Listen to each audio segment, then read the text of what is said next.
may lesser ba? And one of your example ay sa yung play nga ad. Para makita nila mas ma-visualize sa uban ba?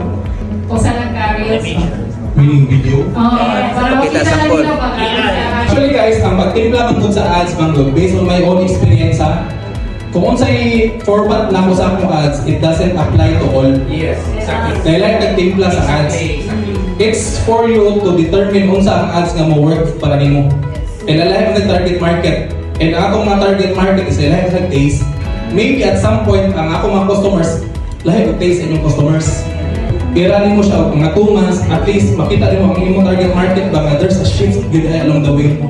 So, within 1 year time, mingon ko nga, kana 6 months to 1 year time, makuha rin mo sa akong timpla na. But it needs a guidance of a mentor. Okay. Sample. Nagkinahanglan ka ba o durable plastic crates para sa inyong negosyo dito sa Cebu? Palihog ko share ang inyong video. Ayaw po kayo mag-like ang followers. Okay. Small shot. Ako tong empleyado guys, akong gibilin ito sa shop. In digital marketing guys, you need to set attention.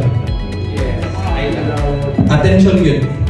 Attention. Because kung saan mo pag-gain o traction sa market, wala nakapahunong mo usang kliyente. You need to set attention. Para siya.